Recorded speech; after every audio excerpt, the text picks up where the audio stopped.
He said at the end of the day, to blow off steam, he, the commander, and Kristoff and all these young hotshots would go out and kayak off of Coronado, and he said it griped the youngsters that for some reason or another, every single day, Kristoff was in the lead. Last April, a year ago, just about now, I got an email from Bill from Baghdad. 3 pictures.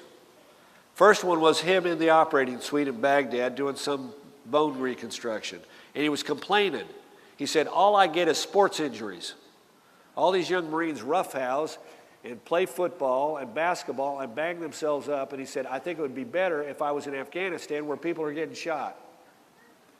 The second picture was a picture of him in his combat uniform with a very cool holster right here and a very large sidearm. He's not a very big guy, he's about this tall, and a very big sidearm, and it was really cool. And in the background is the Osprey that he was about ready to get on, because the CO said, you can take the milk run over to Anbar today.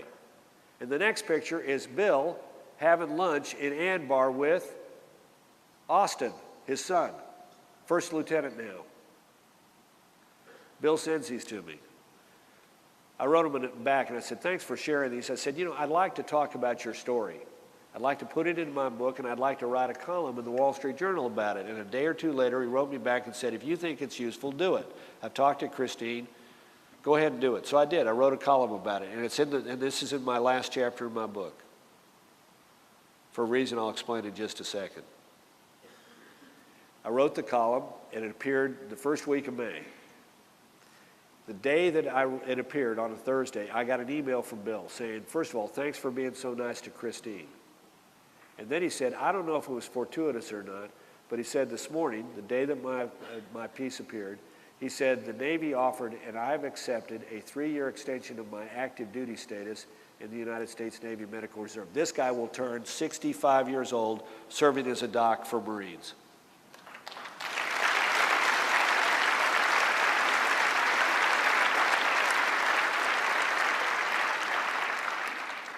Five weeks ago, Bill Kristoff deployed to Afghanistan. 2 weeks ago, I had breakfast in San Diego with Christine and Austin Kristoff. Now look, there's not a damn thing I can do for this family except send them flowers on one day in December and keep in touch with them. But I keep them in my heart. And I think about them a lot. You know, this is what America is all about. This is what we're wired up about health care and deficits and the tax this and the blah, blah, blah.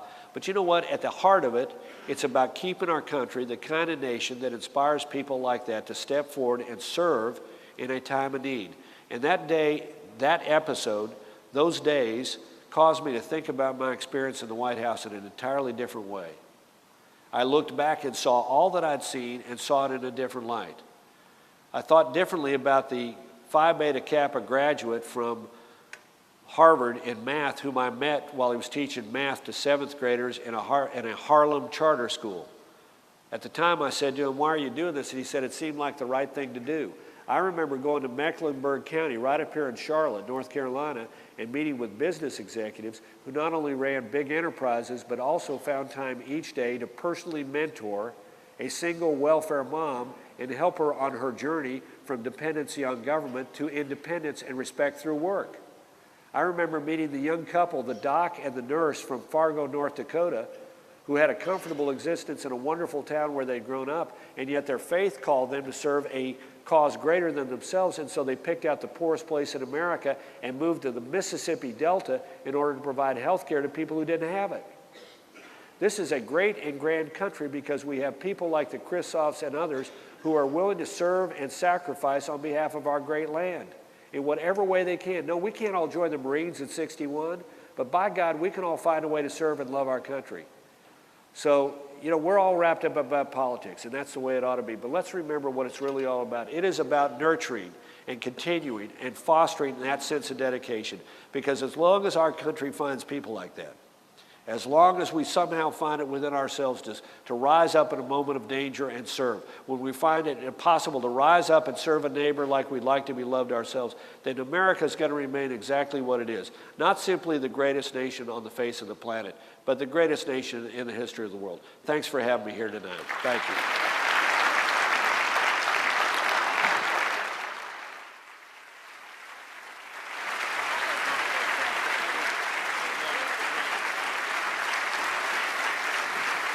Wow.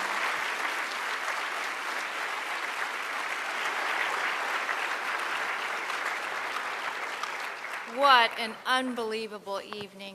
The Speaker of the House, Bobby Harrell, and the House Caucus has given this to you as a gift from the South Carolina Republican Party.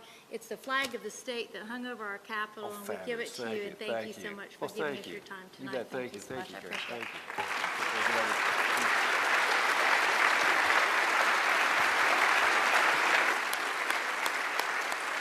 All right, we're close to the adjournment time. We have the results of the straw poll, and I'm going to ask Jill Sawyer, who oversaw the process with members of the various candidates, working with him as well, and I'm going to go ahead and let him call that out to you.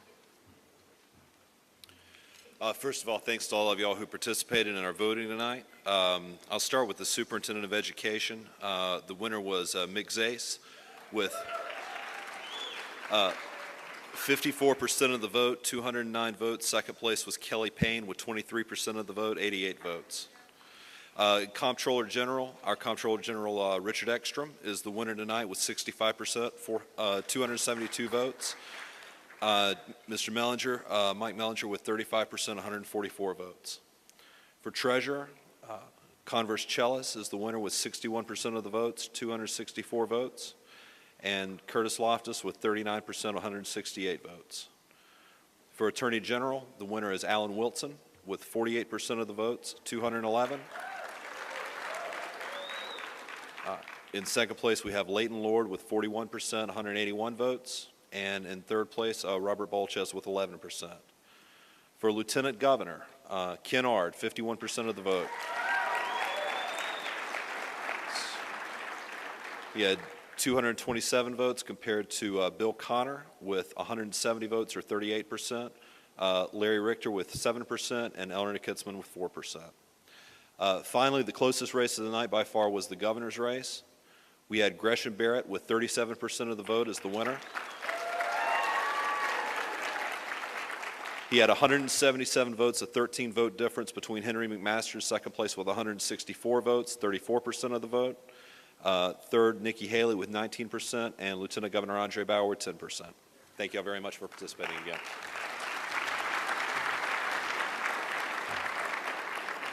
Thank you all so very much for a wonderful evening. Look forward to our Silver Elephant next year. Thank you all so much, and God bless you. You're adjourned.